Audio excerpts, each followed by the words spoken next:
All right. And as I shared with with the few folks who were on a couple minutes ago, I'm getting unstable internet notices. So I turned my camera off and I'm keeping all my fingers crossed that we make it through this 2-hour meeting without the entire Zoom call getting frozen up. No. If you could mute yourself if you are not presenting, that would be great. Thank you. Sorry. And if everybody could go ahead and introduce yourself in the chat, please include your name and the agency you are representing. And just a friendly reminder, we use this to take attendance for our annual HUD competition. So if you don't receive Continuum of Care funding, then you're just letting us know you're here and we appreciate your attendance. If you do get HUD COC funding, we do use it as a scoring item every year. And we track the attendance at our bi-monthly balance of state meetings. I am looking to see if our first presenter is here so I can let her share her screen. I am not seeing her yet. Jenny O'Higgins, are you here? And I just don't see you.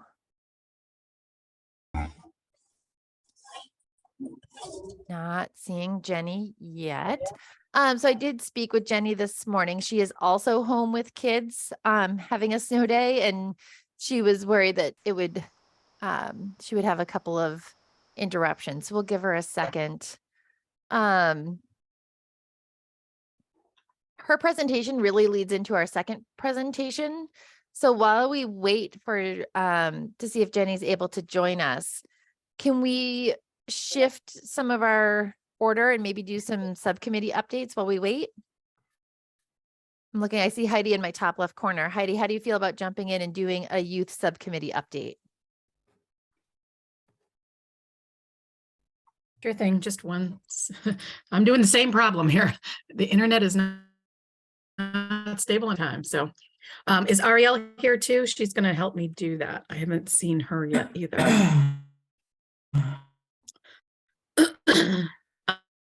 And if she jumps in, she can jump into that one piece.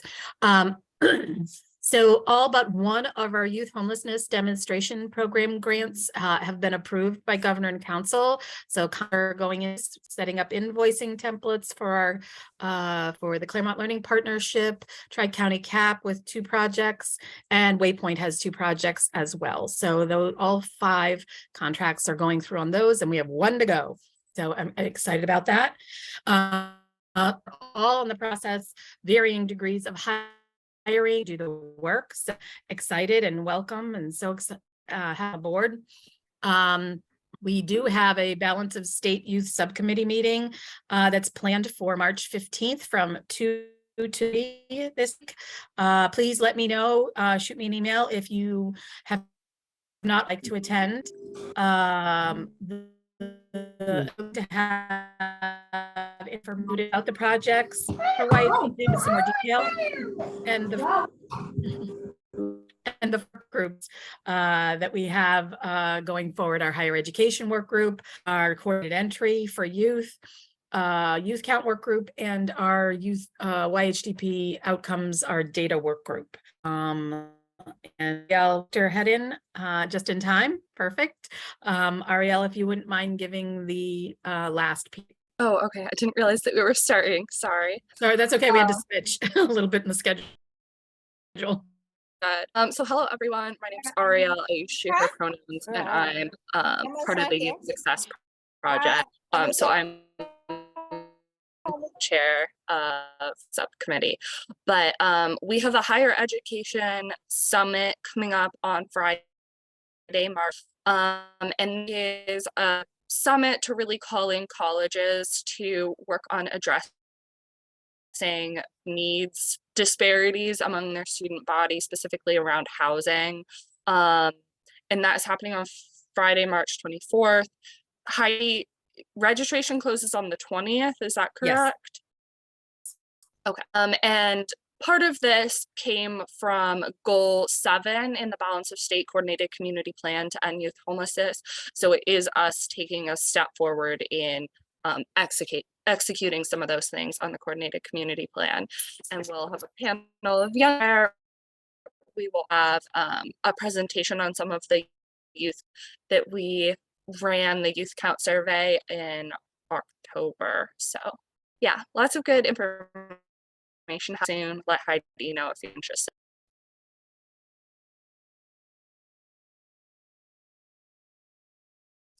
So I'm not sure how the sound was for everyone else. It's very choppy on my end. Was anybody else able to hear it, or are we going to struggle all day? Heidi's saying it's okay.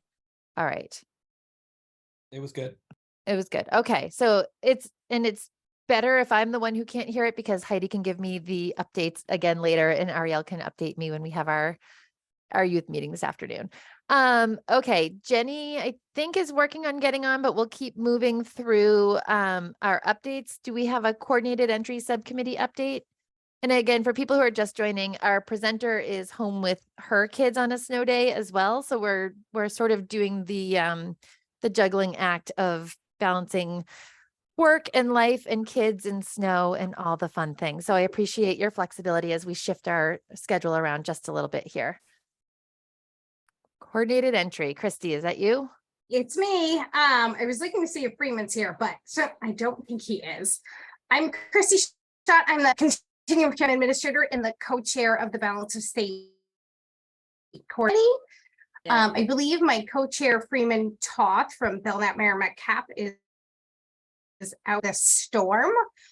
So please excuse his absence. Couple of things that have been happening in the world of coordinated entry.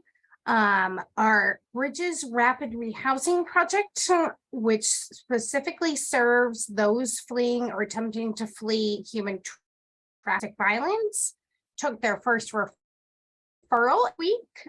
So that project has begun to accept referrals. They do tenant-based rental assistance and supportive services. And to piggyback off of the youth update, Wade's Youth Homelessness Demonstration Project also took their first referral in the last week and a half. So they're bringing youth in that county. In regards to coordinated entry subcommittee group, we met last month. We are having 3 different subcommittees. We have a data committee, which will be reviewing the data that comes out of HMIS and from our prioritizing, looking at the trends in the data, comparing those trends against and really evaluating what we're seeing system. We also will have an evaluation subcommittee, which will be required evaluation of the coordinated entry system. They will be working look at surveys or having meetings with consumers around how the coordinated entry system is working, both from provider perspective, community perspectives, and from people who have gone through the coordinated entry system. And the last subcommittee that we have is the training subcommittee, which is headed by Connor After Coalition. They are working on finalizing the entry requirements, including quizzes and trainings to make sure that those are in place for both assessment partners. I think that's it for coordinated entry. Awesome. Thank you. And I lost the agenda. Veteran and outreach subcommittee updates. I think Emily Razine, were you here today for the veteran update? I am. Can you hear me okay? I can't, but others seem to be able to. So okay. You can go ahead. And I'm trying to put my camera on and it's not working. I don't know why. It's the so storm. I'm not high. We can see you. We can see you. Oh, you can? Yeah. Oh, good. Okay. It's not all right. So I just wanted to introduce myself. I recently have taken over as the chair for the Balance of State Veterans Subcommittee meeting. Again, my name is Emily Racine. I'm the homeless program coordinator at the Manchester VA. So I just guess the last meeting happened, but I wasn't able to attend the last meeting. So I apologize if I'm giving updates that were already announced last time. I think was there, so she was probably able to, or maybe Mandy was able to step in. But so the Balance of State Veteran Subcommittee meeting has merged with the Manchester meeting because we realized that we were all kind of having the same conversations, and it was pretty much the same people at those meetings. So it made sense for us to all kind of meet just to streamline the process. So we've been meeting every other month. And we've made a lot of progress in the last few months. We've developed the New Hampshire partnership agreement so that we're able to case conference now. So those providers that signed on to that are able to meet during those meetings and having case conferences meetings so we can look at the list and assign providers to work on those veterans. So the case conferencing process has begun, which has been great. Our committee is going to be meeting next Tuesday again, Tuesday afternoon. I think that's the 14th from 1 to 2. Another exciting thing that's kind of developed pretty recently is that outreach, the veteran outreach social workers or case managers that have been working on doing outreach, partner skills, harbor care and meeting. We had our first meeting yesterday to develop a very sort of formalized outreach schedule throughout the state of New Hampshire. Hitting all the different areas, whether it be the Seacoast, North Country, Manchester area, Nashua, Concord area, identifying specific shelters, specific outreach posts to really know where those really rely on going and meeting with us. So that's in the works. So about getting that schedule going. See anything else? I think that's it for now, unless there's anyone else that would like to chime in with anything else. Okay, thank you. Thanks, Emily. All right, and our last subcommittee update for today is the outreach subcommittee. Gosh, I have to follow all those amazing updates. Geez. So outreach subcommittee, we are every other month.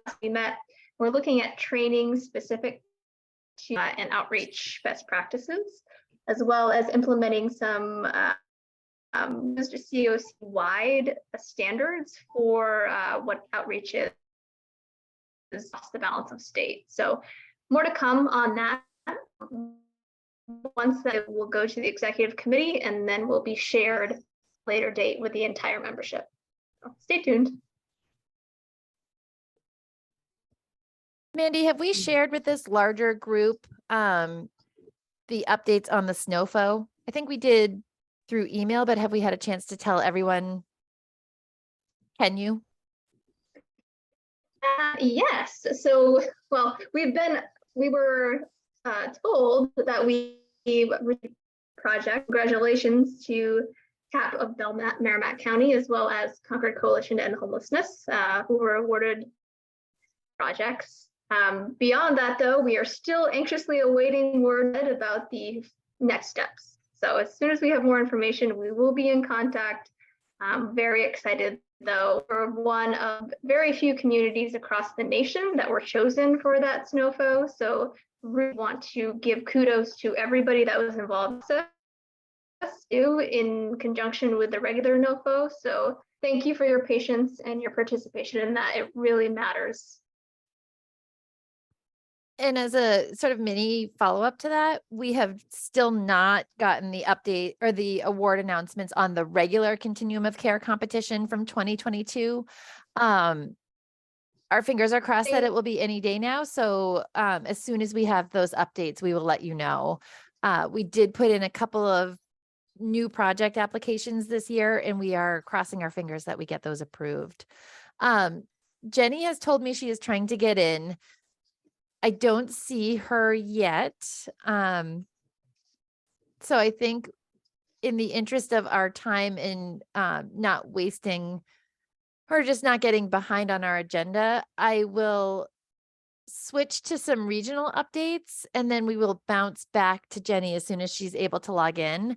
I do have Emily Whitaker taking notes. So Emily, I just want to thank you for your flexibility as you're taking our minutes for today. I don't think you'll have to take minutes on Jenny's presentation. So hopefully this doesn't cause too much chaos for you.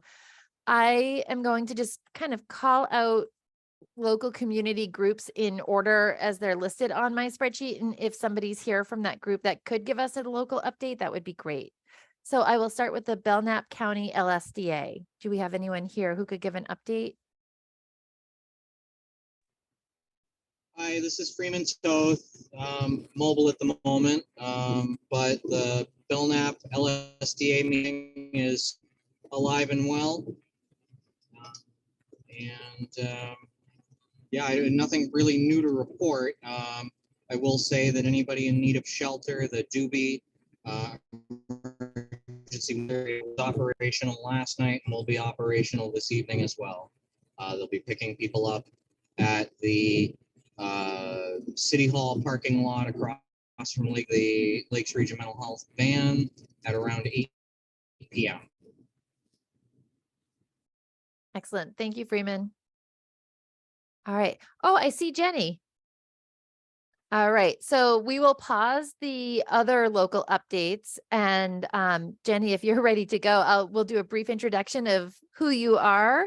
And then we can kind of jump into the presentation. But I wanted to share why we asked Jenny to do this little presentation on, it's called Words Matter. We're, as a continuum of care, we are looking at our anti-discrimination policies and our best practices as it relates to those policies. And my team got to see this presentation, I think it was just last week, and it really sort of integrated nicely into this larger conversation. So we asked Jenny if she could jump on in. Jenny, we all understand if kids interrupt or if snow takes you out. I don't have my camera on because my internet is unstable today. So would you like me to give you screen sharing so you can pop the presentation up? Yeah, sounds Awesome. great. And if you could introduce yourself so people know who you are and our connection, that would be awesome. Absolutely. So hello, everyone. No Higgins.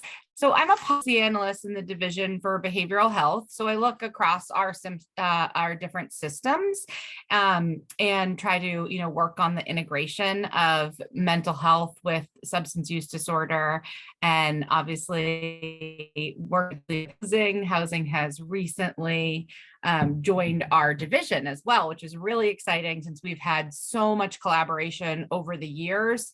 And we just all understand sort of the housing first model and the need for all of the folks we're working with through mental health and with substance use disorder over time, and how critical that is for the state of New Hampshire to have that connection and relation. So that's been very exciting. With our different systems and working on legislation and all of these different changes, one of the things that has happened and come up again and again is that the way that we talk about folks actually influences stigma. And so when we're working with our legislators, we often do a lot of education. We often just sit with folks and answer questions and get to a place where we're not coming from, any place of judgment. That stigma in its worst form is discrimination, right? Which is why Melissa started there with, hey, we're looking at these policies and we're thinking about that. And so throughout, over the last couple of years, my team and I have created this presentation, and it's really it's basics. And so for all of you who are in the field, it may feel like it's just second nature. It's the way that you already think and speak.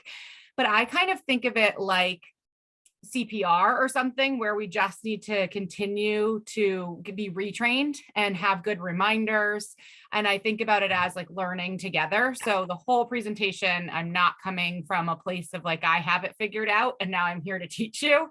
I'm just walking through some of this information and saying, what are the things that you're thinking? Ask me questions, reflect on it, tell me I said something wrong, which actually happened in the presentation last week. I was presenting and somebody called me out for using the wrong language during a language presentation. I love that because I do really think that it's about continued learning, right? And so if it feels basic, that's okay. Think of it as a review, right? And And if it feels interesting and you want to engage and ask questions, even better, because then you won't be falling asleep during the presentation, right? So feel free to jump in, to ask questions, to challenge assumptions that I am putting out there, or to add to the presentation. So every time I present this, I also end up changing it afterwards because somebody asks something that helps me think about it in a different way.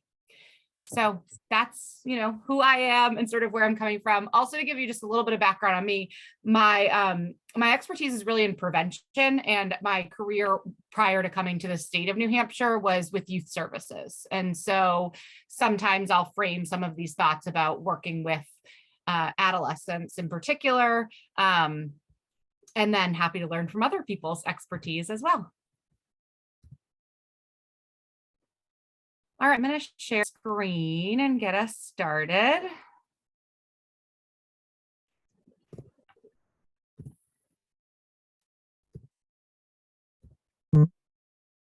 And the other thing is that I think that while I'm sharing, I can really only see like 3 people at a time.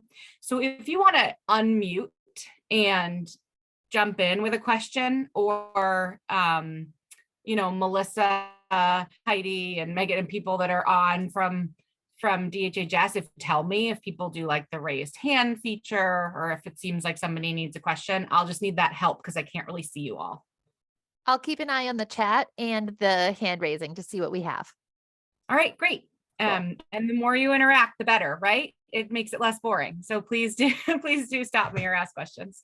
All right, so we're basically just going to talk basics of how we can create a safe space, and just we also want to, whenever I start this presentation, we're always respecting people's choice. So sometimes when I'm doing this presentation, people will say to me, but I have a friend who actually likes to be called not to. Well,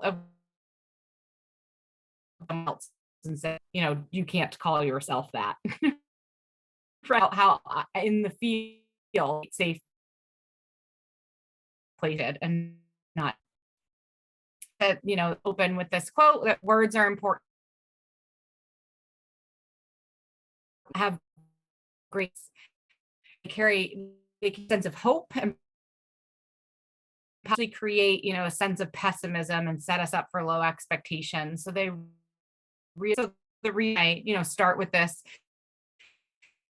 sometimes people think like when we're talking about how we talk and our language matters, that they'll think it's just fluff, or it's just like to be politically correct.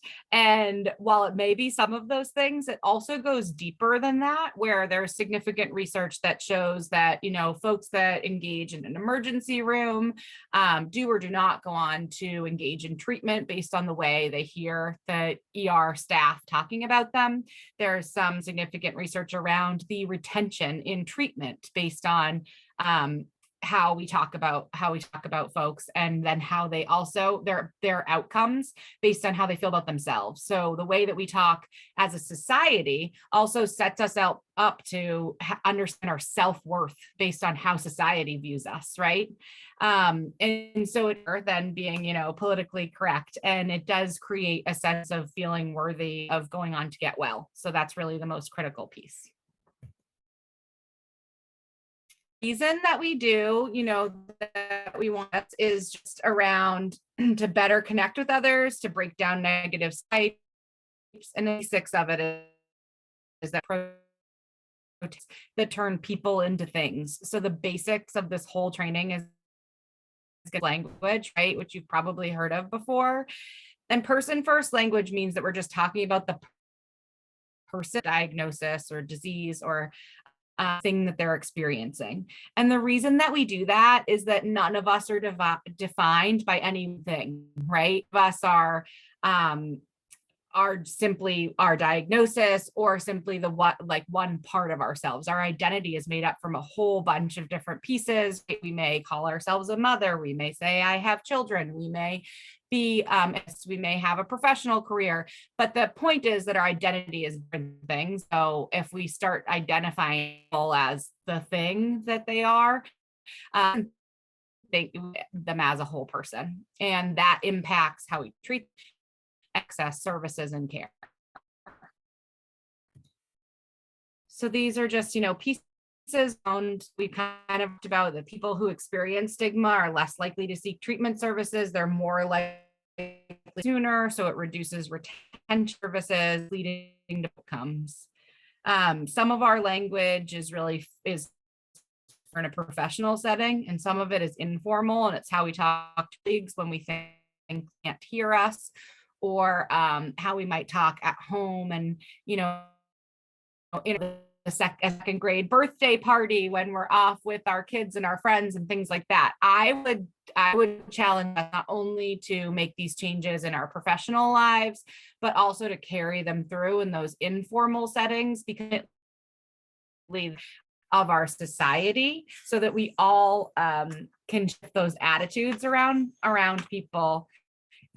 That'll ultimately help all of our different changes in policy and legislation, and all the barriers that we have as a field, to a place where we want to treat our friends and neighbors with dignity and respect, instead of judging them as they somehow had control over the sin in which they're in.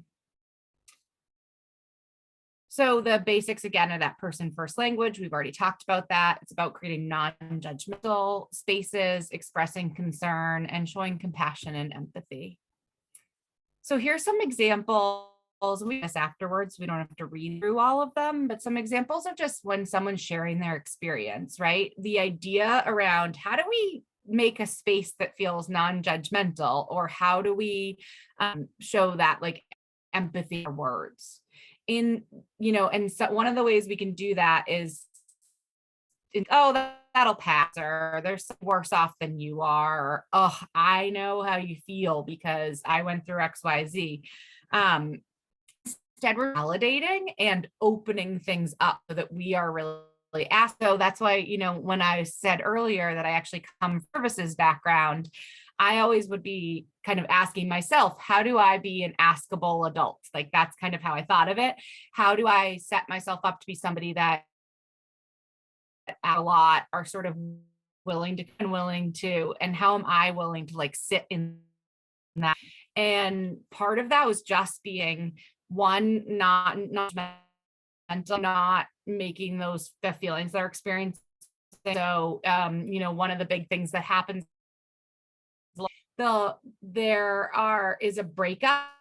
Adults say, fish in the sea. It's not like you were going to marry the person you how that person's feeling when we say things like that. I think that give, are similar sort of examples where the sort of don't say this side, the say this side being like, sounds like you're having a hard time. That sounds really hard. And I just want you to know that you don't get out together. That's sort of the basic of all of this work. Any questions at this point or thoughts? Have a sip of coffee while you all read this quote.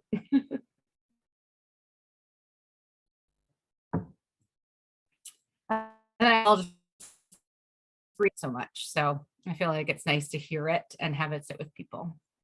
So this is familiar with. She says, I define connection as the energy that exists between people when they feel seen, heard, and valued and received without judgment, and when they derive sustenance and strength from the relationship. So if we keep working with, and that we want them to go on to get well, and that we're here to sit with them in this work because we want to improve the quality. So the way we can do that is help people feel right. So we're going to go through a few specifically about suicide prevention and the language around suicide, and we're going to go a little health as well to talk about places where we can use person first language. And these are all places where, again, happy to have you all engage things we're talking about, or let me know what you hear in your work. So a lot of the language changes started to grow out of the communities. So experiencing grief and loss through, suicide, actually said denial, grief so much harder to the stigma. And so new language to this so that we could feel comfortable to talk about our losses, anything that happened with our family, our community. And so that's how some of this started. And so some of the things, that create stigma, oftentimes there's these two major pieces that help create in our own assumptions and in our societies. And those things there's some fault or choice in the person having the, and second is that the person the illness or disorder. And so things like use language like choose or choice or commit, which people commit in or that. So we've kind of put language onto death side that really felt like it alluded to some sort of choice, and it alluded to something that equated to a crime or stigma, shame. And so that shift in our language is to move away from that. Is really that it's not that people want to die, it's that they can't find a way to go on living. And so there is not fear. It's really that people with a mental health, behavioral health challenge, and around threatened suicide. So people aren't threatening to do a thing. They're telling you that that's actually how they're feeling. And so to sit with them and say, that sounds really hard. Tell me more. Can be life-changing.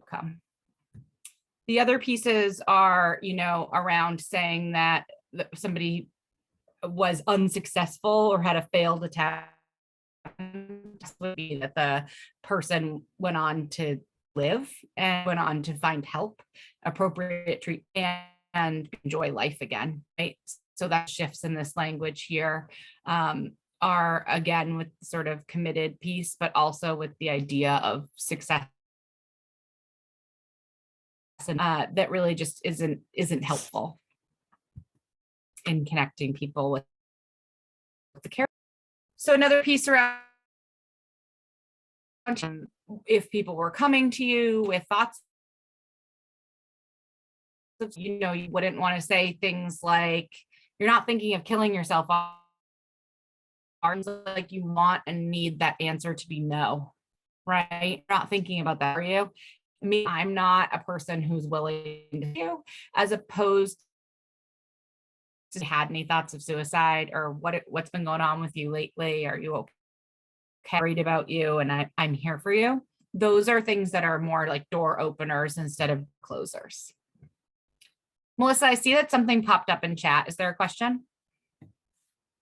Nope, it looks like somebody was signing in, giving us their attendance. So, but we Okay. could pause here to see if anyone has any questions or anything to add. Yeah, I have a question. This is Damian Santana. Go ahead. Damian. So I think these specific language examples are really excellent. I've seen this in the past and I've definitely found it helpful. And I definitely get corrected by people as well. If I use outdated language or something that, somebody could find offensive, but just in my experience, I'm using it because it would not occur to me that the language that I'm using is offensive. I guess my question is, I think we all recognize the importance of using good language like this. What are your thoughts on, when we start to feel overwhelmed of like, oh my gosh, everything I say, I feel like is offensive and I feel like I'm just doing this wrong. Do you have any thoughts about how to kind of help coach, especially older folks like myself who grew up in a time where language wasn't so important and now it is, and how to we're being each other to feel like we're being successful? Does this make sense? Yeah, this is such a great question. I love it. Thank you so much, Damian. So I think one of the things is that this is every time I do this presentation, I add more to it. It gets, the more I think that people thinking I can't memorize all this stuff. And I don't think that's the point. I don't think Exactly. you have to do not this. I think I'm giving some examples to help frame your thinking. And what I hope that you'll leave with is that when you sit with someone that you're that person isn't there from any own, and the person doesn't over their situation when it comes to something like a mental illness and substance user that are in the and when we bring it back to kids, like my background with youth, we often don't judge kids as though they got to some place because it's their own fault. If we could carry that to people into to recognize and went through something in childhood, had adverse childhood experiences, trauma, they're just forgot because of that they, and so if we keep thinking, I don't think we're going to say all the wrong things, because I think we're not judged that. Therefore, the language will follow. Very much. Is that full? Or your perspective on something I think about a lot. The thing is that we're all messed up. I just said I gave this presentation last week. I've already given this 15 other thing last week on something with substance use disorder. That's going to be the next slide. I'll tell you about it. Because like that if I'm doing can learn it and saying the wrong thing is going to sound so wrong, right? I'm not up on this language. It's not about that. It's about the thing of care about person for the thing I'm trying to help you, right? And so I think we'll get there. I think I'm trying examples just to helping and kind of complicate thinking if it was stuck. And then I think we're all going to get it wrong at the point. But I think if we're sitting with someone and they can feel that what we want is just the very best quality of life for them, it's going to come out okay. Yep. Yeah, awesome. Thanks. And then I think there's many of us that were already there, but maybe are saying just really antiquated terms. And so we just need to be willing to continue to learn. Thanks. And Jenny, Greg Pratt, Bureau of Homeless Services. So things are changing, lawfully. My wife and I were watching a game show the other day, and one of the contestants introduced themselves and then with mentally retarded children.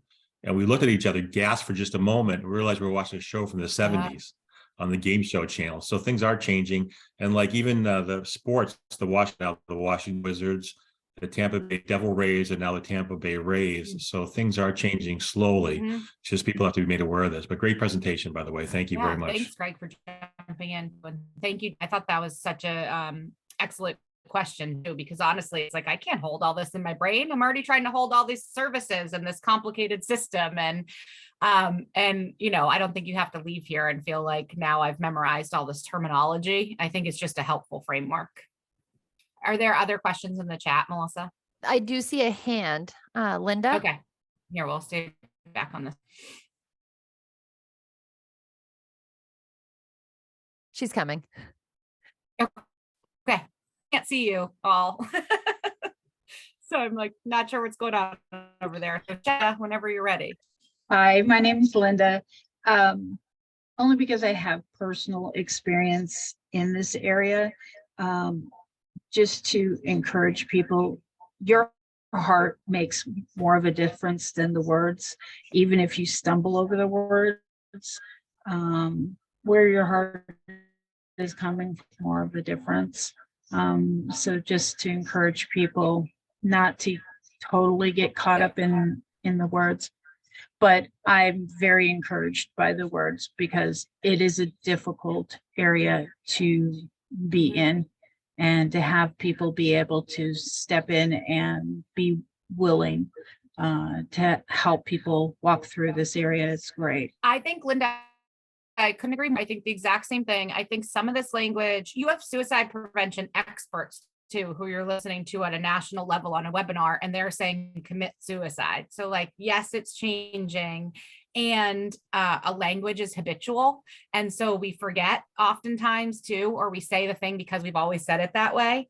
But why I think it's great to talk through some of this stuff too, is to see how we're trying to shift attitudes and how we're trying to shift culture to get us to a place of care. And so I couldn't agree more that it is really about where your heart is at and the how you're, and likely when you're being warm and creating a non-judgmental space, people aren't even noticing the exact words you're using, right? Especially like in crisis. But I do just think it's really more about sort of that perceptions that we all have, right? Yeah. And the other thing I'll say is when we make a mistake, it's okay to go back and say something different. So one of the big things, like in this slide right here, where it says like, thinking of killing yourself, are you? Who could think to like not say it that way to like their child or someone that they love? And so you're scared because you don't want the answer to be yes. So that the question can be scary, or the topics are uncomfortable because taboo so long in our society that we have some of the like, oh, don't say that, is just a yeah. But what I would also encourage you to think that if you're sort of ruminating and think like somebody down, you can need all you can reacted that way. I want to hear for you this conversation. Would you be young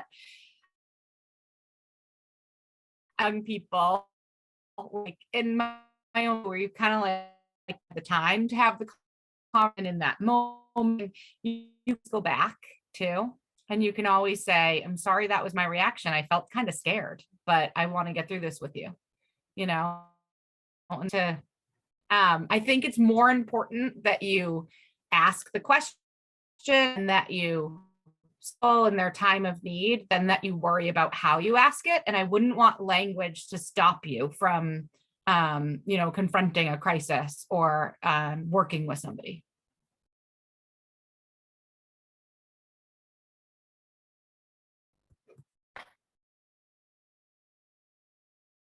I don't see any other questions or hands right now. Ready to move on? Okay. Ready. So we'll talk a little bit about the language of addiction. So this is also, something that's really shifting in our communities. And again, I'll go back to what I talked about a little bit earlier, where I said that these two main factors impact the burden of stigma, right? I think this goes even deeper with substance use, is the idea of perceived control the person has over the condition or perceived fault in acquiring the condition.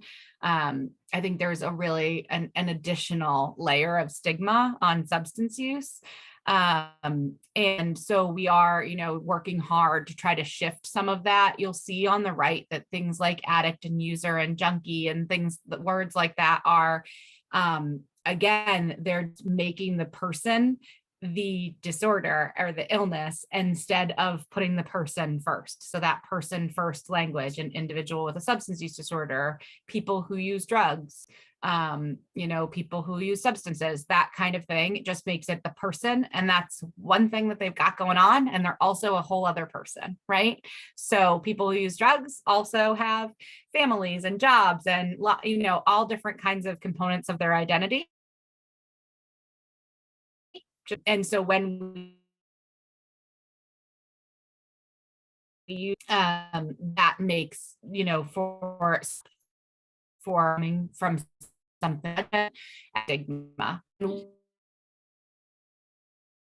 when it like being worthy to ask care and being worthy to get well, and it places some perceived to society and community, which also increases our risk of suicidality. So Jenny, I often get on this. Oops. You just triggered something that made me want to say things. So a lot of our, not a lot, every project that we have through our continuum of care in any shelter that is funded through the Bureau of Homeless Services is required to be low barrier. And it's for this exact reason. So all of this language that Jenny's talking about and helping people see that they're worthy of assistance, that is exactly why we want our programs to be low barrier. We don't want somebody to have to fix everything that we see might be wrong with them before we're willing to help them. And this all fits together in that. So Jenny, you just triggered that connection for me today, just now. Thank you. And when I think about homeless services, having worked in a space around substance use for a number of years, it's really hard living closed and has a substance. That's just comes back to nature. You know, when their basic needs are met, it's so much easier to take the next step in their health and in their quality of life, right? So some of the other things that are in here, you know, saying things like a clean test or a dirty test, your analysis and things like that, are placing some sort of like you're clean or you're dirty if you use or don't use substances. If we were to think of this in terms of like a drug and as a society, and especially in New Hampshire, our culture,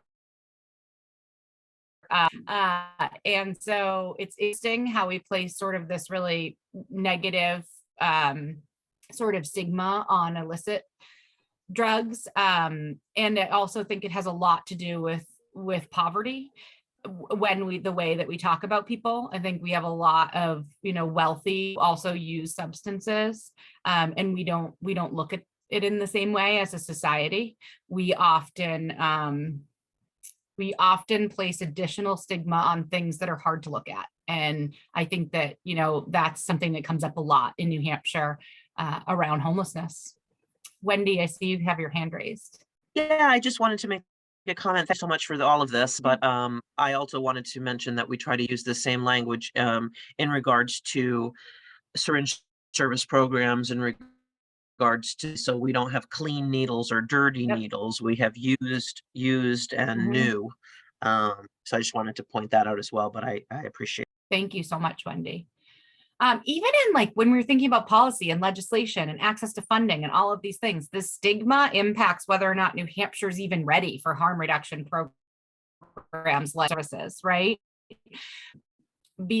Because of these layers of stigma, it creates barriers to us having programs that other states have had for 40 years, we know create better outcomes and are life-saving.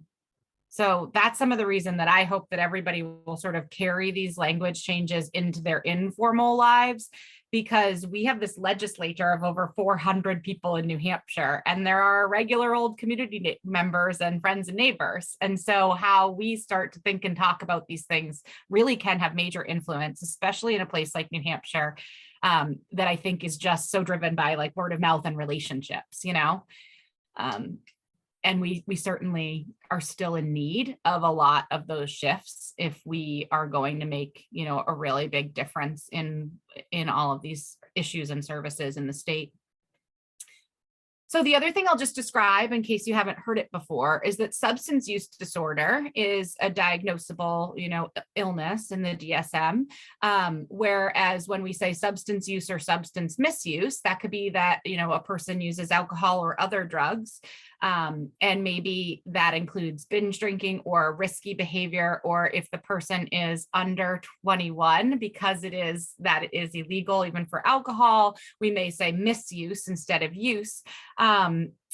You know, but substance use disorder is that diagnosable piece. And so you can use or misuse substances without having a substance use disorder. So just thinking about that sort of scope of what that looks like. The other piece on here that I get is sort of why do we say recovery housing in New Hampshire, we have several programs that even are called XYZ Sober House or Sober Living. The reason for that shift in our language is that we know that abstinence only and abstinence-based treatment are not always effective. And abstinence-based treatment is really not what's recommended in the evidence for it is meeting people where they're at, and it is harm reduction services, and it is respecting multiple pathways. So if people, some folks may say that their goal is abstinence. Some people may say, I need to not be using illicit substances, but I do want to use alcohol.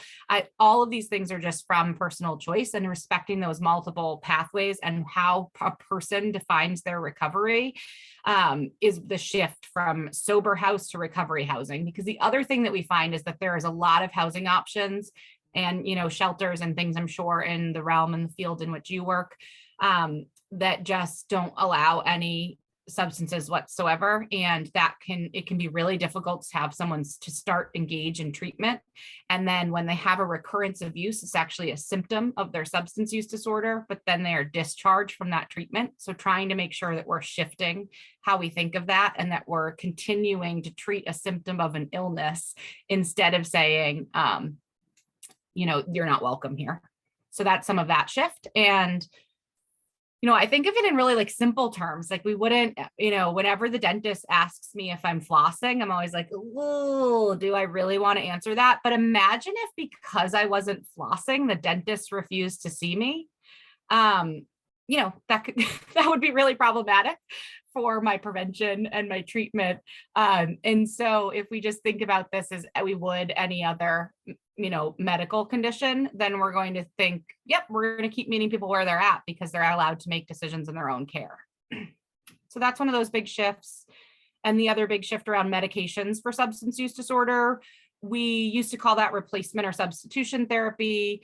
We've now recognized through, significant scientific research that this is not replacing one drug for another, that really this is treatment.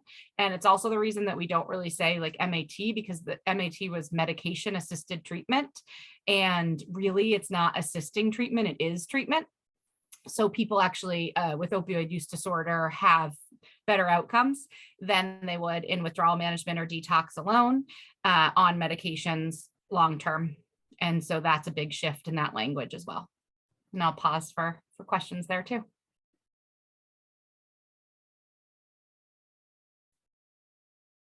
I'm not seeing any in the chat, and I'm not seeing any hands raised. Okay. I think they must have clicked on something. It won't go. Okay.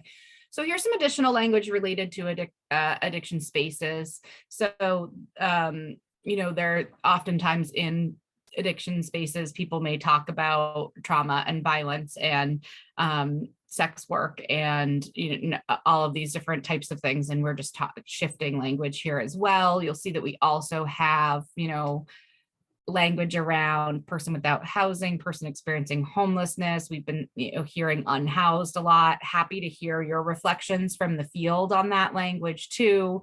And if you how you're talking about those things and what that feels like, and how people that you're working with maybe talk about themselves, and or if any of these things are things that you want to reflect on.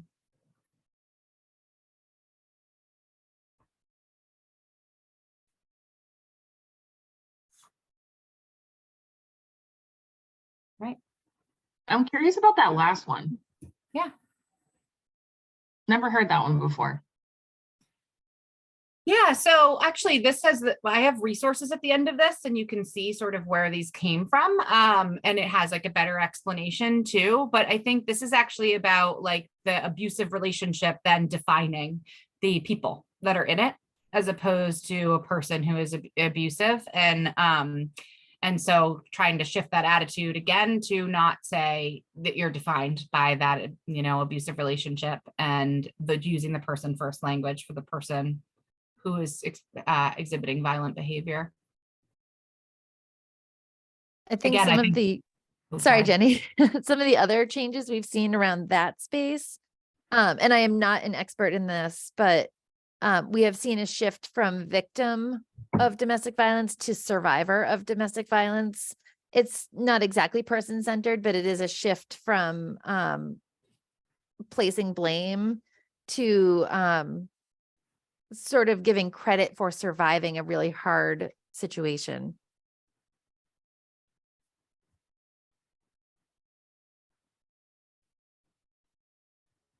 Did you want to follow up with that on that? Whoever asked the question, sorry, I didn't catch your name. Oh, no, that was all. I was just curious. Okay. So here's some, specific language around serious mental illness. So again, it's going to be all things we've kind of already talked about. Instead of my daughter is bipolar, you would say my daughter has bipolar disorder, right? So it's the person, and then disorder as opposed to bipolar would define the person. Saying like the person suffers from or is afflicted by, as opposed to live with or experiences this, right? That we can be living with mental illness and not always continuously suffering, especially as we find treatment services, medications, different quality of life measures that help us to be able to live with mental illness. And we may do that for the rest of our lives. So there may not be that that there's a time where you're just going to be over and through and cured with mental illness. And so thinking about this person experiences mental illness or lives with mental illness, that's the reality. And then we've moved to saying mental health condition. So that gives you a little bit of information around that space. This one is particularly hard. This is kind of goes back to like language is habitual, and we say crazy or insane all the time. We also say other kind of terms that we sometimes use in a flippant way, like, oh, she's acting bipolar, or that person's a psycho. And we hear this in, media, on TV and movies and things like that. So this is hard to stop saying. And it's just another sort of example of things we could change over time. And so we were giving you different ideas. So I now find myself saying wild a lot, because I realized that that's actually what I meant for crazy was, wow, that was wild, or I would even say it like with my kids about being silly. We did something, so crazy, and we actually meant that it was silly or wild. So that's been sort of something I'm actively working on, because it's something that maybe is habitual for me. So it comes up in my language still. Any additional questions, Melissa?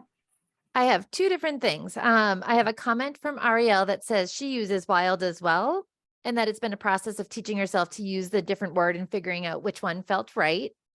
And then we had a question from Donna, who asks, what are your thoughts on using the term unsheltered versus homeless, as in a person who is unsheltered? Yeah, I mean, my thoughts are that it depends on the person's situation, because I think maybe unhoused and unsheltered are two different things potentially, right? So there are plenty of folks who actually don't want to go into the shelter. And so unsheltered sort of makes sense in that way. Unhoused could be a person who is utilizing shelter services, but doesn't have permanent housing. So I think maybe they have a little bit of different meanings, but I think both sound appropriate to me, as long as we're using that person first language, right? So instead of calling the person unsheltered or unhoused, we should say a person experiencing, or a person who, lives with, or that kind of thing first, would be my thoughts on it. And again, not coming from a place of expertise, but just learning along with you. And that would be my feedback as well, Jenny, that a lot of our shift in the homeless services world is to using language like a person experiencing unsheltered homelessness, or a person who is living in an unhoused situation. Mm-hmm. Did we have another question? I don't see any others right now. Okay. So I have something over this quote. For people able to change their everyday language, becoming conscious of how often they use ableist words like crazy or insane is one small way of reducing stigma. So this is just reiterating something that we just discussed. This one's really, I mean, this isn't funny, so I guess that's the wrong term, right? I'd have to think about my language, but it's almost funny to me, I was going to say, because of how easy the consider saying things are. So just like instead of saying take your best shot, take a stab at it, this kind of thing, the fact that it's like the alternatives are give it a go, try. They're so simple that I think, why don't we say those consider saying things? Even though I think, I hear killing it all the time. You're killing it, you're crushing it, all of that. These are not things you have to just completely cut out of your language or feel badly about saying them or anything like that. It's just the part of the presentation is just to point out to us how often we use violent language when we could use something else. And I think Greg earlier gave us some examples of how even sports teams are changing their names from things that like bullets, that was more like of a violent language. It's just unnecessary. And so the other thing is that we often, again, like sort of in a flippant way, we'll say, if I have to sit through another one of these meetings, I'm going to kill myself. Or we even use hand gestures that actually allude to taking our lives. And for how many people in our communities are impacted by suicide, by violence, by trauma. All of those things can be triggering and are just, again, like unnecessary because of how easy it is to say, I'm really frustrated, or that, that training was boring. I need a break. I'm going to go take a walk outside. It's just, there's no place where we really need to say some of these other terms. So it's just sort of pointing out that we could pretty easily make that shift. And also just pointing out how often we're using violent terminology, probably without thinking about it at all. So Jenny, I have 2 comments and then I'll add a reflection of my own since we did this session last week. So Shortina shares that at the National Alliance to End Homelessness Conference, a group was using the term houselessness because the term home doesn't necessarily mean a house. And then Jessica says the victim survivor service space has also changed from saying triggered to activated when speaking of trauma responses. And then just personally, I apparently said killing it all the time. And then when you mentioned that last slide last week, I was like, I think I do that. And then in this past week, I have caught myself almost daily wanting to say that and then changing what I say, typically with my kids around sports or whatever activity they're doing. And then Barbara noted housing insecure is another phrase that is being used. Yeah. So all of this conversation, this is why I was trying to encourage us at the beginning too, to be engaged. I think all this conversation and comments tells us that we're all learning and that things are changing. And that back to, I think it was Linda's point originally, it's just about like where we're coming from as people, that we're trying to get it right, that we're willing to sit through this training and have this conversation is huge, right? Because that's going to help us shift things in our state and going to help us do this work and going to help us to show up for people in the way that we would hope people showed up for us, So I think all of it is growth. And I don't think we have to be overly worried about getting it right. But I think this training is more about trying to be thoughtful. Are there additional chats? I can kind of just see the red bubble that says that there's 5 different chats, but I'm not sure what's in there. No, I think I've covered everything that's in there. Okay. Yeah. So we're good. All right, great. So these are some other additional language changes that have come out more recently or in a more recent version from the APA. I think some that I'll just point out have to do with like age. So saying things like older adults and older people, saying things like young people, young adults instead of kids or kiddos. I think it really is about respect, right? Just giving people respect, including children, not that young people and young adults like want to be respected and validated just like anyone else, as well as older adults wanting to have respect and have autonomy and authority over their own lives, right? And so that also goes with just some of this other information around respecting pronouns. It's giving people their autonomy, their choice, and their and just giving them that full respect and to kind of identify however they want to identify. And all of these things also are deeply connected to reduction in suicidality. And this is part of prevention, right? So just respecting people's pronouns and respecting people's language choice in the way that people want to be talked about, or how they, what they want to be called, is all creating safe spaces, which is good prevention. So go back to that. There's some, comments I got even last week in doing this. It were about adding things around criminal history and how we talk about that, adding some things around trauma informed, that I haven't, had a chance to update. And one of the really interesting comments I got last week too, is that when we call each other out for having said the wrong thing, there's some discomfort in being challenged, but just remembering that it's all growth, and being willing to do that is huge. And then really just that all of these things are about being valued and believed and heard. And when we create those spaces, we're, doing the right thing.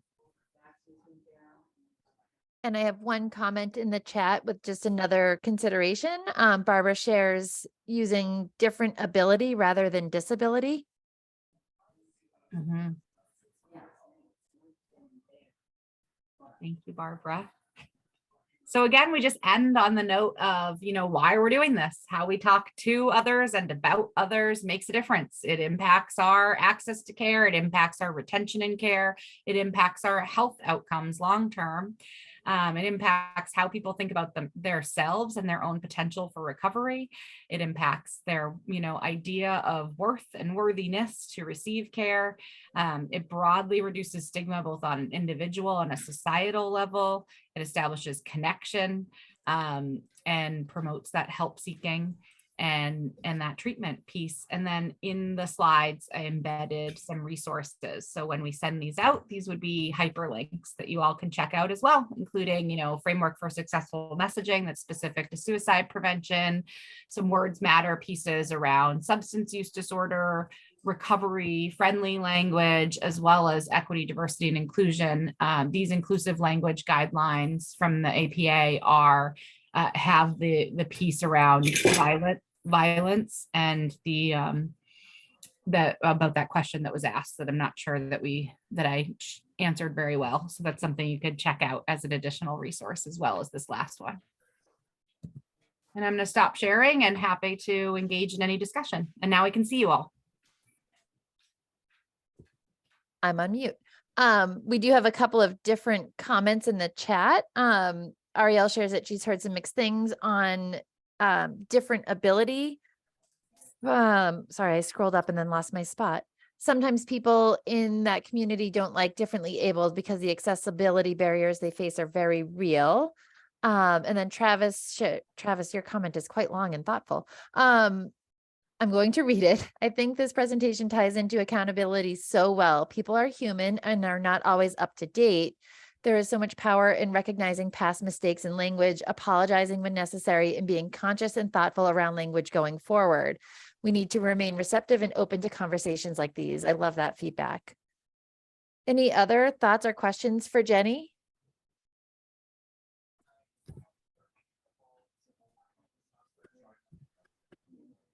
And Jenny, if you could share the slides with me in an email, because I'm not sure I have your most updated ones. I can send them out with the minutes for this, and we can hopefully further the conversation. And I saw another comment, incredibly helpful, excellent presentation.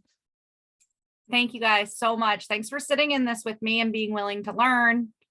And any, I'm open to all feedback too. Awesome. So if you have ideas for changes in the future for the presentation, or anything else you want to learn about together, I'm always happy to come back to. Excellent. Thank you so much. Lots of thank yous in the chat. Awesome. I can now see chat, so I'll open them up to get all of my glory. So in the interest of time, I'm going to shift us to Mandy and Christy, who are going to do, they have a very lengthy presentation that I'm not convinced we will get completely finished today, but I'm going to shift over to them to do their presentation on our anti-discrimination policy and equal access to housing. Mandy, are you the one sharing your screen? No, I am. Oh, It's you are. Christy. Okay, I need Yep. to make you the co-host. Whoops. Hold on. I think I just muted you. I didn't mean to. And I think you'll find that our presentation ties in so perfectly with Jenny's that there are many things that have been covered. So we'll get to the presentation. I'm really sorry if I cut into your time there, Mandy. I really had no sense of timing and I'm very chatty. No, Jenny, it's totally okay. We tend to overbook ourselves, and we have so many things that we just have so many things to talk about, and they all kind of tie together. So it really is good. And this presentation actually will probably spill into our May meeting because we've made some additional connections with resources in New Hampshire that will help us with this conversation. So we'll let Mandy and Christy take it away for now, and then we likely will do a follow-up to this later, just because it's bigger than I think we were prepared for when we first started talking about doing this. So I'm having some technical difficulties. Can you see my Teams on your screen as well, or Zoom? All I can see is your presentation. Oh, wonderful. Okay, we'll just go with that. So good morning, everyone. This is Christy Schott again from the Bureau of Homeless Services. I will be co-presenting today with Mandy Reagan from our office as well. This is going to be one of the first in a series of anti-discrimination trainings that we're looking at presenting to the Balance of State Continuum of Care. So we're looking at a couple other trainings coming out in coordination with New Hampshire Legal Assistance and the New Hampshire Commission for Human Rights. But we're going to start today with talking about HUD's equal access rule and keeping families together. Just so all of you are aware that any subrecipients of Continuum of Care program funding or emergency solutions grant funded projects, they are required to comply with non-discrimination and equal opportunity provisions of federal civil rights laws, including the Fair Housing Act, Section 504 of the Rehabilitation Act, Title VI of the Civil Rights Act, Title II of the American Disabilities Act, and Title III of the American Disabilities Act. Today, we're going to go over understanding HUD's equal access rule, including defining families and preventing separation of families. And then we'll move on to any group questions and next steps. These training materials are intended to provide the Balance of State and any project with the framework to create a welcoming and inclusive project for transgender and gender non-conforming people, and to be in compliance with the requirements of the equal access rule. Be helpful if I move my screen forward. Oh, backwards. Okay. HUD has an equal access rule, which is within their CFR. It prohibits discriminatory eligibility determinations in HUD assisted or HUD insured housing programs based on actual or perceived sexual orientation, gender identity, or marital status. This includes any project, again, that's funded by the COC program, the Emergency Solutions Grant Program, and the HOPWA program. The Continuum of Care rule also contains a fair housing provision. So does the Emergency Solutions Grant, and so does the HOPWA grant specifically.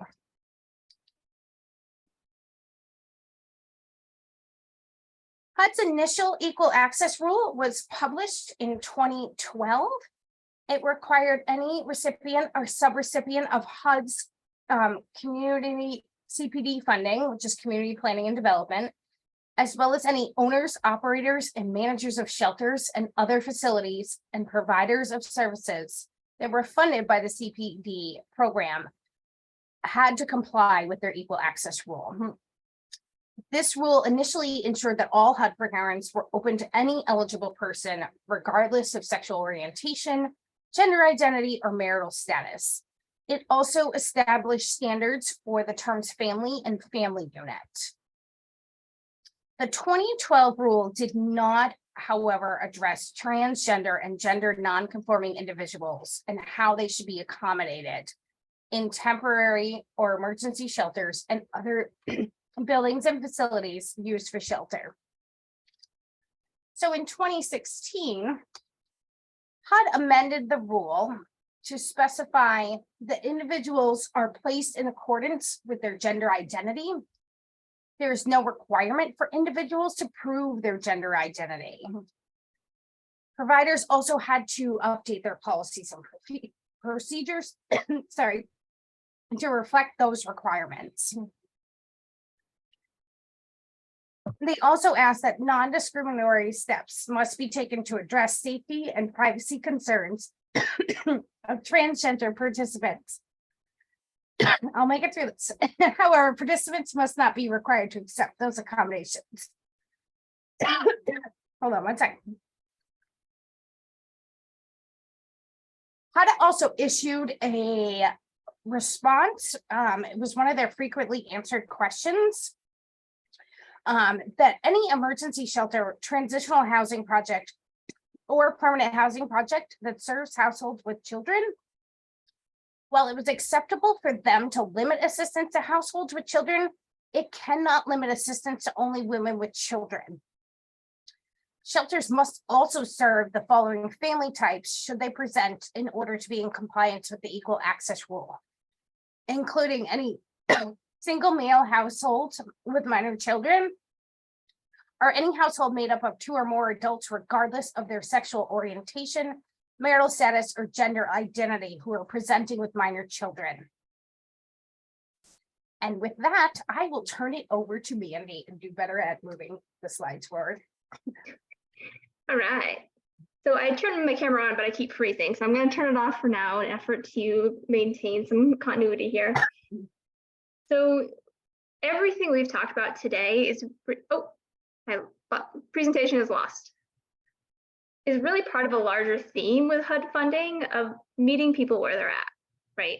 So serving those that show up to our programs and projects instead of having certain expectations of them prior to us stepping in to help them.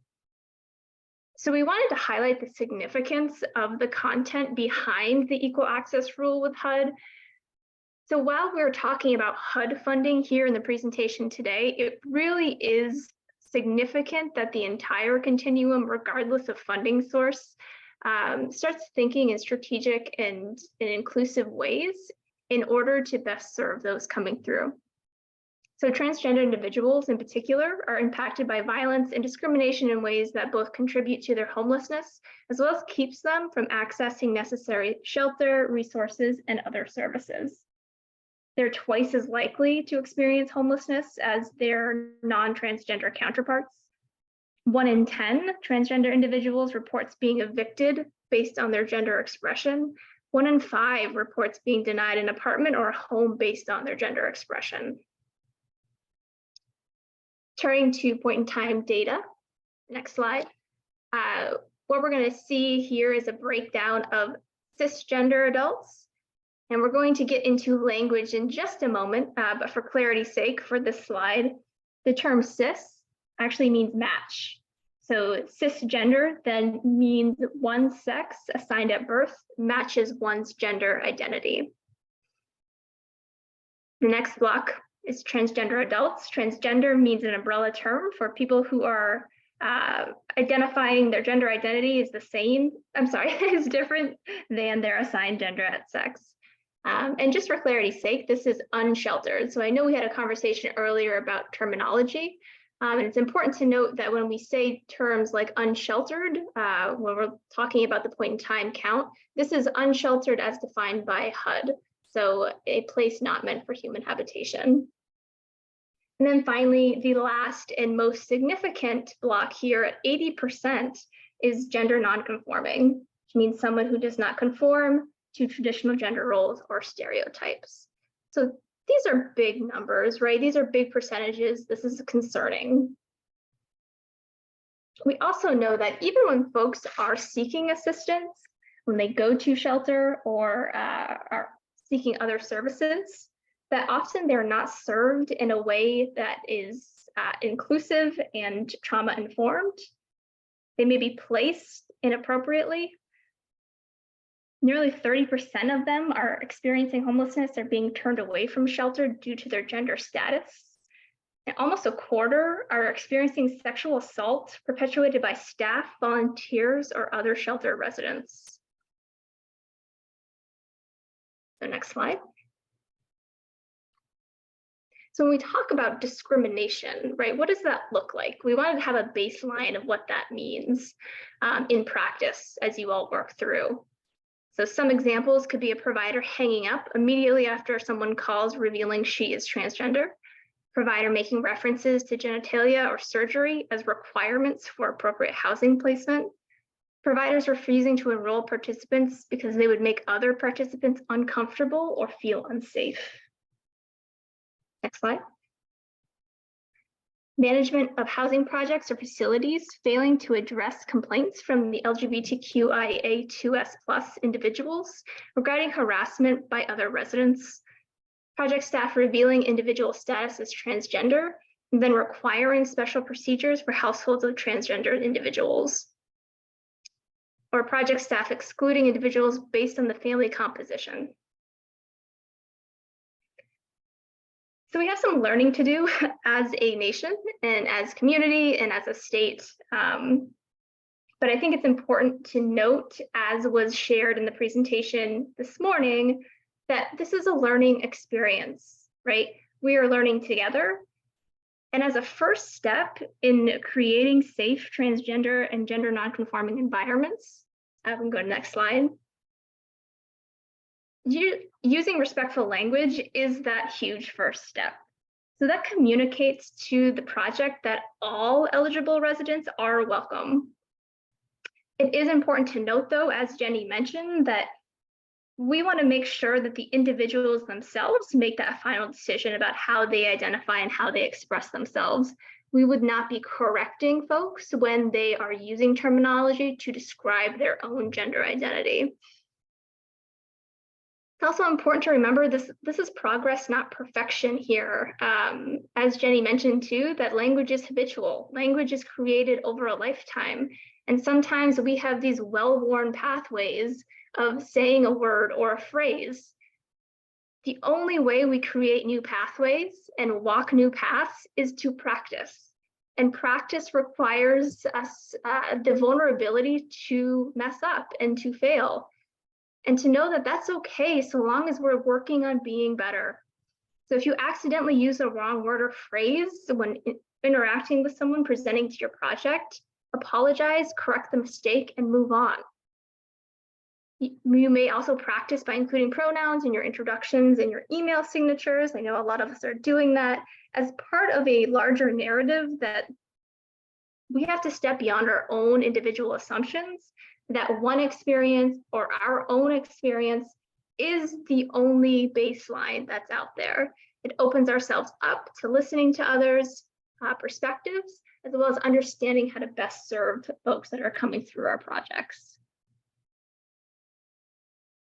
So what are some terms that we could use in order to maintain some not only trauma-informed practices, but also some respectful phrases when discussing diverse gender identities and experiences?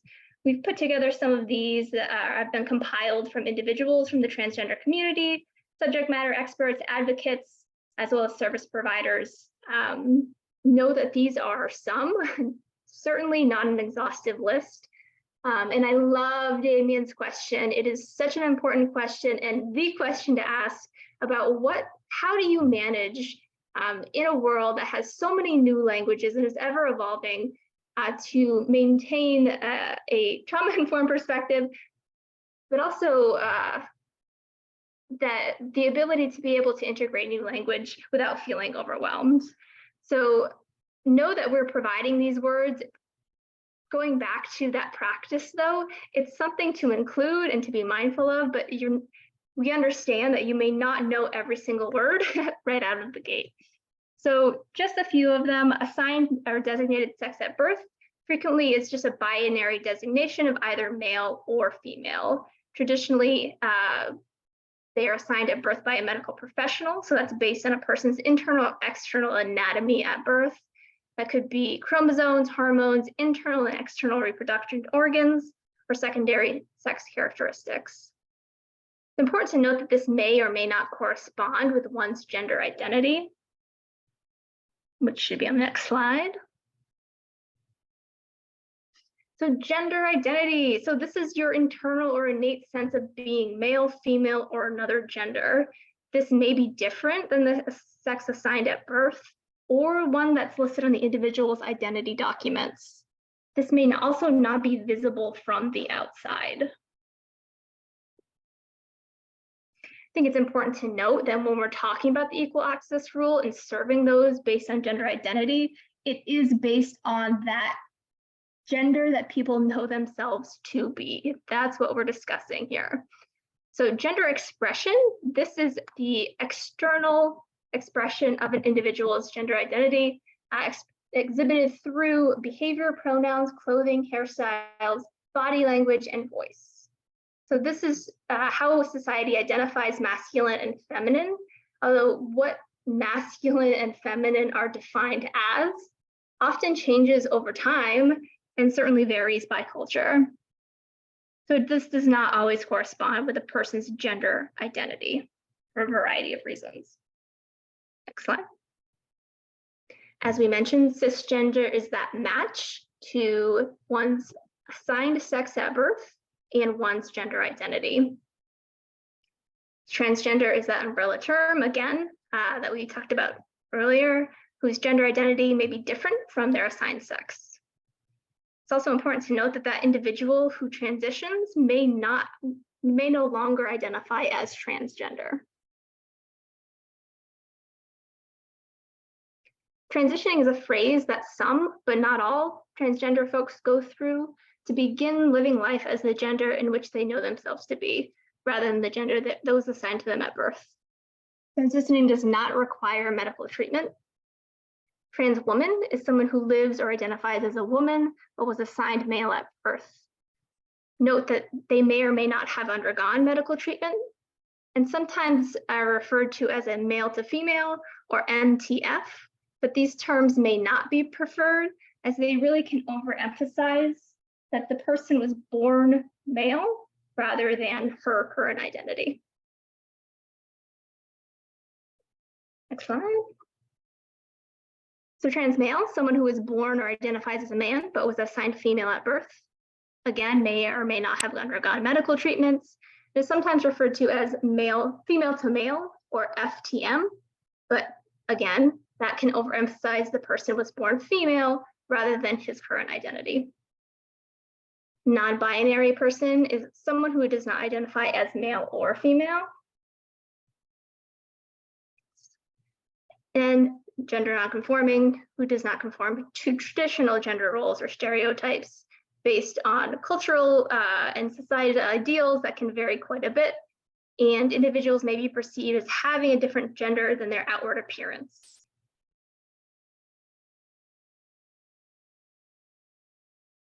Finally, sexual orientation. So this is the physical or emotional attraction to the same or opposite sex.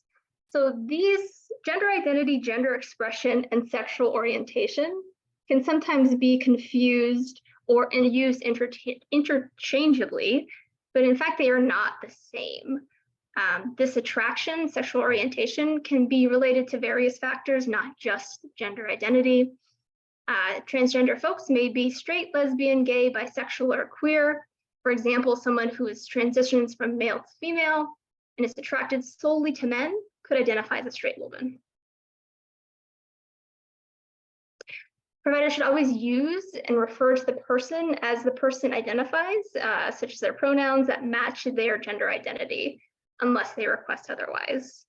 So common forms of this would be he, him, his, are male or masculine, she, her, hers, female, feminine, they, them, their, inclusive pronouns associated with gender nonconformity, non-binary identities, and other gender identities.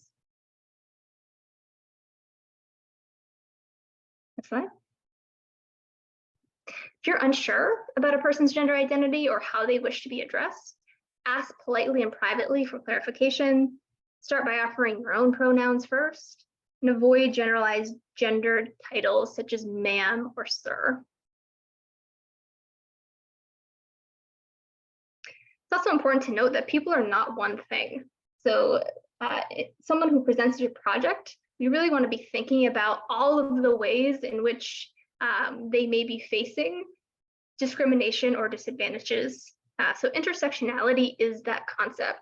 So it describes the way in which systems of inequality based on gender, race, ethnicity, sexual orientation, gender identity, disability, class, and other forms of social categorizations intersect to create overlapping and interdependent structures of discrimination or disadvantages. It really takes into account people's overlapping identities and experiences in order to understand the complexities of the prejudices in which they face. Asserts that people are often disadvantaged by multiple sources of oppression, and that identity markers do not exist independently of each other, that each informs the other and often are creating a complex convergence of oppression. So for example, one of the things that we want to be mindful of is if a person presents to you with additional needs, we want to be as inclusive as possible. And while we're on the topic of language, the next slide addresses interpretation and translation. Back to Christy. Next, we're going to go over both interpretation and translation, intake and eligibility, privacy, security, and confidentiality. And then we're going to kind of do a deep dive into training and education and what defining family means under the Equal Access Rule. So we're going to start with interpretation and translation. As of right now, the Balance of State Continuum of Care requires that regional access points either are able to have the capacity to communicate with people speaking other languages through telephone-based or in-person interpreter service. And you may have staff members at your office who are able to speak other languages in order to assist applicants. We're really looking at ensuring that we're able to provide information to people, including translated documents, notice of participants' rights, grievance forms, in order for people to access the programs that we are able to provide to them. Next, we're going to talk about intake and eligibility for programs. Agencies cannot discriminate based on the actual or perceived sexual orientation, gender identity, or marital status. This also includes the age and gender of a child under the age of 18 cannot be used as the basis for denying any family's admission into a project. So this also kind of encompasses as well people with disabilities, as the Fair Housing Law makes it illegal to fail to make reasonable accommodations in your rules, policies, and services. And it also includes failing to allow reasonable modification to the premises if the modification is necessary to allow full use of the premises. You cannot base your eligibility or ineligibility determinations on appearance or behavior, which does not conform to gender stereotypes. If your agency requires ID or vitals, you have to use the individual's current gender ID as indicated by the individual, not the identification they present. We're going to talk more about this, but you need to let people know who we are serving, who will have access to the collected information, and under what circumstances and why. Most of that is covered in our HMIS release of information and client acknowledgement forms. But we also want agencies to be looking at if there is a safety risk for that individual or household, working with them to create a safety plan to ensure that they feel secure receiving services.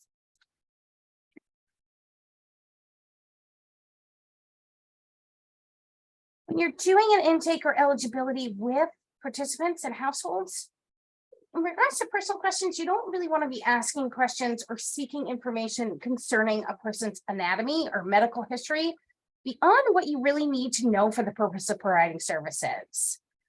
Whether or not a person's had surgery does not determine that person's gender, and it does not impact their service provision or legal status.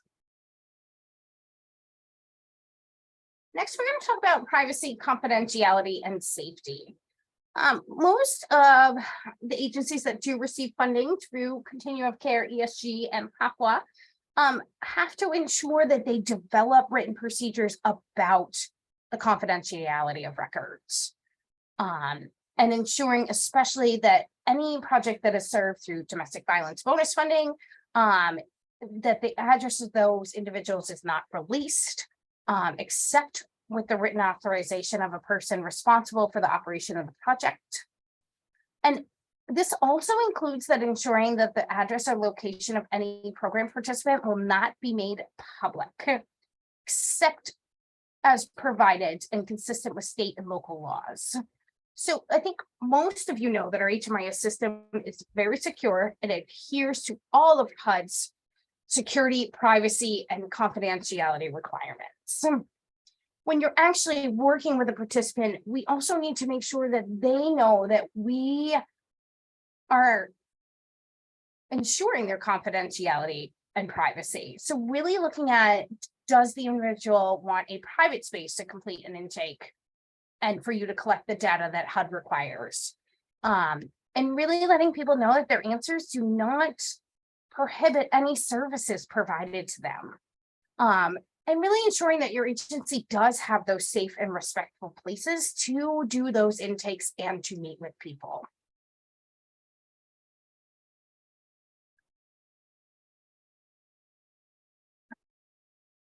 We should not be sharing individual information with people outside of our agency without permission. And this is part of the HMIS policies and procedures. And the other part of this is also letting people know if and when you are required to use their legal name. You may need to have their legal name when enrolling them into certain types of projects, but really letting them know that you're going to use the name that they want you to use when you're working with them and any other interactions.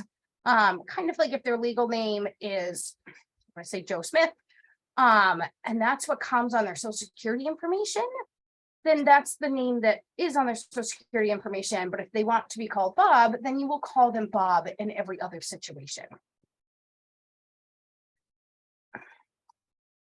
Another practice that we also need to look at when addressing privacy, confidentiality, and safety is there's some things that you can do either in your emergency shelters, your transitional housing, or even your housing projects. You can offer stalls to individuals in congregate bathrooms to support client safety. You can also offer gender neutral bathrooms or neutral shower rooms. I think a lot of you have seen the signs that are out there that has a female, a male, a robot, a dog, and it just says whatever under it on a bathroom that's just one stall for people to use. So really offering those gender neutral bathrooms. It's there for everybody to use. It doesn't matter who uses them. But also having gender neutral restrooms available for anyone who needs additional privacy is the best practice, but you do not require people, especially transgender people, to use those bathrooms.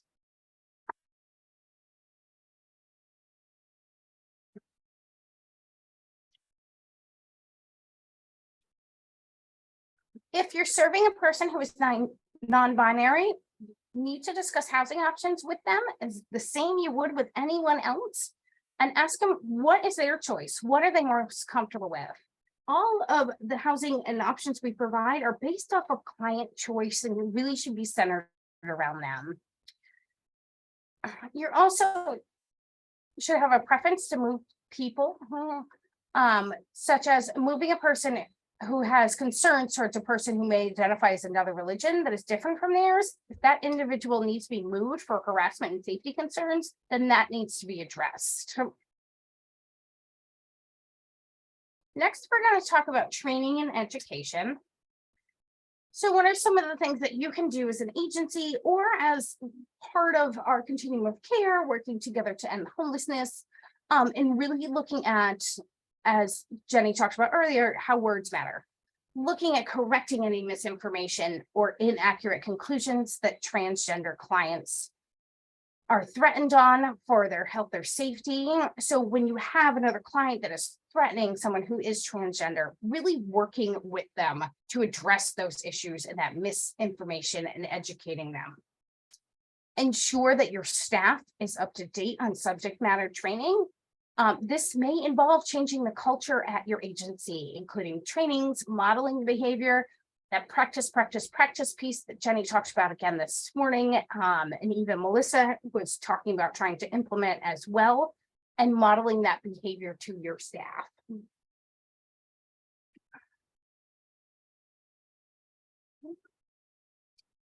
So HUD's equal access rule requires that there are policies and procedures in place to protect the health, safety, and privacy and security. And is administered in a non-discriminatory manner. Those steps must include how to address privacy concerns, which includes updating both the balance of states, anti-discriminatory policies and procedures, and subrecipient policies and procedures to make sure that we have those in place to address any health or safety issues and ensuring security and privacy and confidentiality.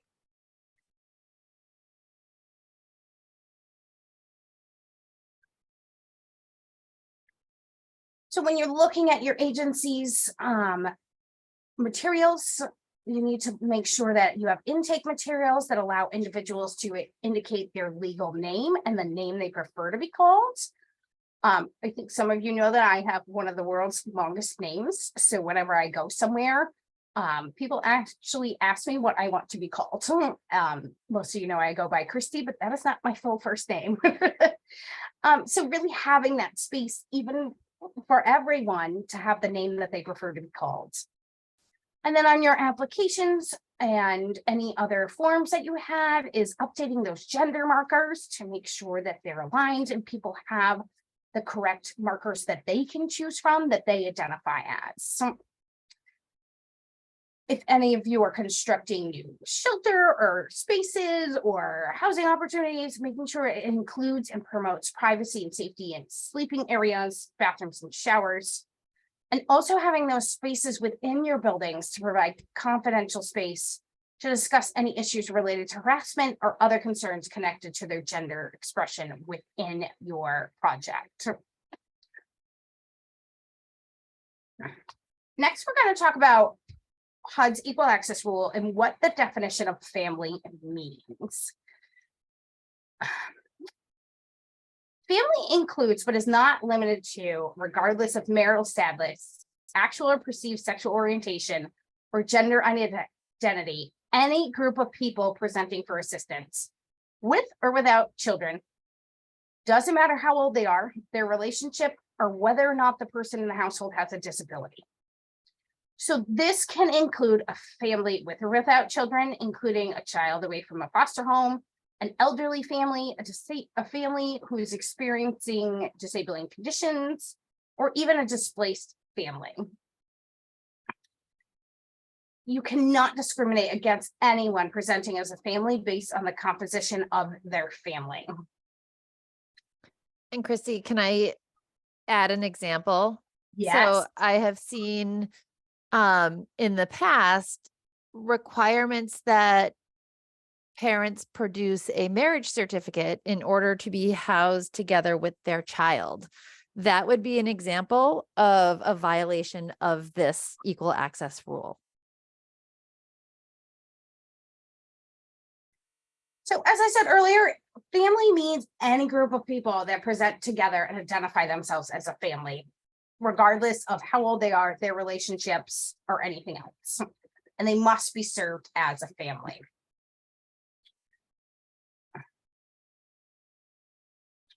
Like I've kind of gone over this. We've talked about that we cannot discriminate against anyone because of age and disability, all the things that you see on the slide on the screen. So I'm going to move past this one. So if you have a project that's serving any family with children, they have to serve all families with children, regardless of their composition type. So that includes single dads, single moms, same-sex couples, opposite sex couples, multi-generational families, etc. So HUD, we kind of talked about this earlier, but HUD has issued a frequently asked question response about what is the definition of family. And it's anyone, again, who presents together and identifies as a family. And shelter housing and housing programs can limit to providing assistance to households with children, but they cannot limit it to only women with children. So really, if you have someone who presents as a male head of household with minor children, that person should be accepted into your project if you're accepting families with children.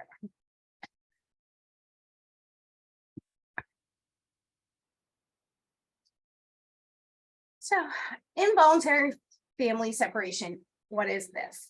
This is where families are separated because maybe projects can't serve them, the shelters aren't equipped to serve them, etc. Projects are not allowed to do this. They're not allowed to deny admission or discriminate against families once they're placed in housing, or discriminate against households on the basis of age or gender of a child. We're really looking for our providers to ensure that there are placement efforts to ensure that families are kept together and they're not separated, that they're all served by the housing project, the shelter project, the transitional housing project, and that they're not separated.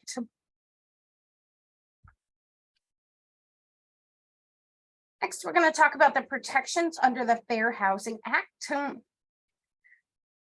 which we're going to do a full training on. We will be presenting a full Fair Housing Act training coming up in the next, I don't know, month or two. But if you have any questions in the meantime, we have put together this slide where if you have questions, we kind of broke it down between frontline staff, managers and directors and COC and other planning bodies. So for you frontline staff, does your agency even have an anti-discrimination policy? Is it posted? If not, we gave you a place where you can go get a notice of rights. For those managers and directors at your programs, are you regularly training your staff and your volunteers on your anti-discrimination policy and how to implement it? And then for our Balance of State COC, do we have a standardized anti-discrimination policy? There'll be more to come on this. And do all of our projects have an anti-discrimination policy as well? And how do we support projects to train staff on policy and how to implement, which was part of the training today. And then finally, we included some resources for all of you to be able to access and to go look at HUD's equal access rule defining family, training scenarios, supporting equal access for services, and then equal access for transgender people, supporting inclusive housing and shelters. So I want to thank you all for being here today and listening to this training. We will make these slides available. I apologize for not being on video. I'm also one of those experiencing internet issues. I think it's important that we are talking about HUD funding here. However, if we go back one slide about that question about COC or other planning bodies, so maybe LSDA groups that are looking at ending homelessness, that these are concepts that we really should be addressing as a body, right? We wanted to start with a baseline of what is discrimination, what is out there. When we're talking and having these conversations, we wanted to make sure that we were on the same page with what that looks like. So this training series will feature different buckets of anti-discrimination approaches. And then we're hoping as a continuum that we can further that conversation through institutionalizing a anti-discrimination policy across the continuum, regardless of funding source, so that we know as a planning body that's looking to end homelessness, we are addressing discrimination wherever someone may present. And I'd like to, if I can, speak to Ariel's questions about the shelter system. Sorry, I had to fix my headphones for a second here. The current shelter system funded through BHS barely receives enough funding to keep their doors open. So we're doing, which is kind of an excuse and also sort of a level setting about why we're sort of stuck with certain things right now. So some of the shelters have expressed interest in the past about doing some like physical modifications to create more family-friendly space, but they don't have enough money to do that right this moment. So we've been trying to identify additional funding sources so that we can help with certain things like that. Right now, we're going through that budget cycle. So we're really hopeful that our prioritized needs request for an additional $10 million per state fiscal year will come through so that we can help really modernize some of the shelter systems. Additionally, we just he's not here today because he's at DHHS orientation, but BHS just hired Rob Waters to fill the shelter administrator position that was left vacant by Betsy O'Connor's retirement.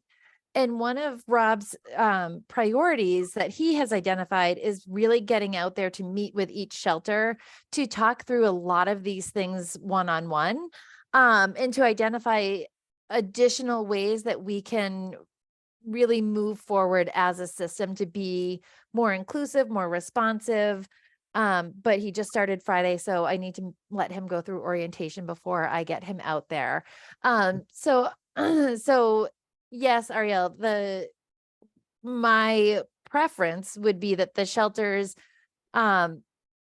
immediately start working with folks to really what it is we need the shelters to start participating more in the coordinated entry system, which is a training that will be coming up with Rob's help as well, because through that coordinated entry system, we should be identifying the housing options that households identify that they need for themselves. And then we should be getting them referred into the right systems to get that housing that will keep those families together, however those families identify. I think until our housing world sort of balances out a little bit, our emergency response is so limited right now that I don't think anybody would choose what is out there, right? Like if I had the choice of staying in a shelter versus trying to figure it out, I would probably bounce around and try and figure it out because I know how hard it is to find accommodations in my community, that can accommodate a family, whatever it might be, because our system is so taxed right now. So emergency response right now, unfortunately, is whatever happens to be available in the moment.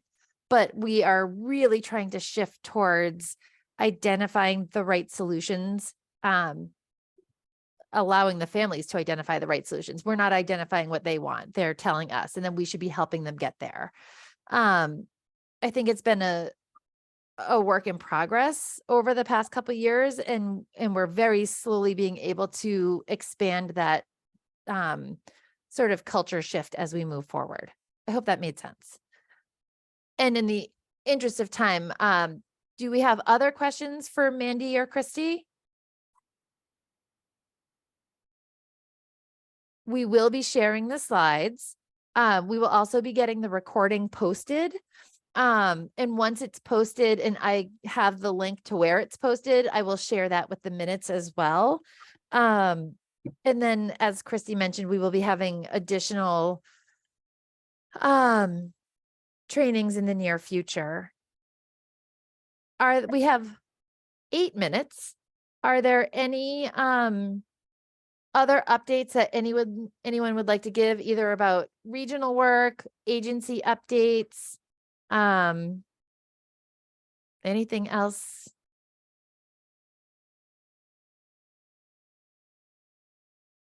Thank you all for bearing with us through like the strange internet connections we've had today. It's Christy. The only thing I would say is we really are, the coordinated entry system is moving towards matching people to appropriate housing choices, including, whether they need permanent supportive housing, rapid rehousing, looking at those things, but also looking at, is this a good fit for this person? Are they going to be able to maintain their permanent housing option that's offered to them? What would be the permanent housing option for them? And really looking at matching them to the appropriate resources we have in the community.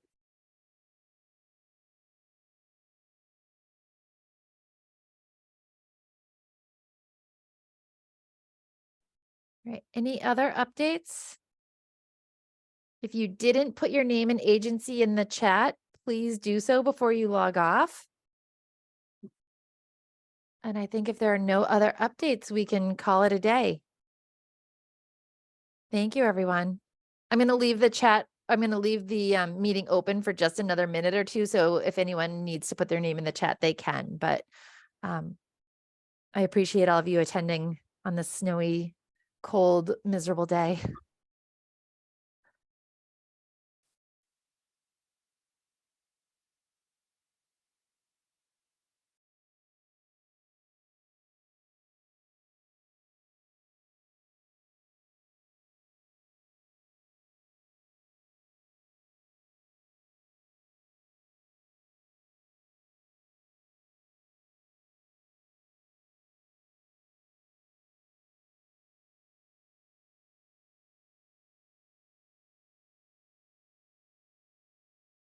All right, and not seeing any additional names being added, I'm going to go ahead and end the meeting for everyone, and we'll see you next time.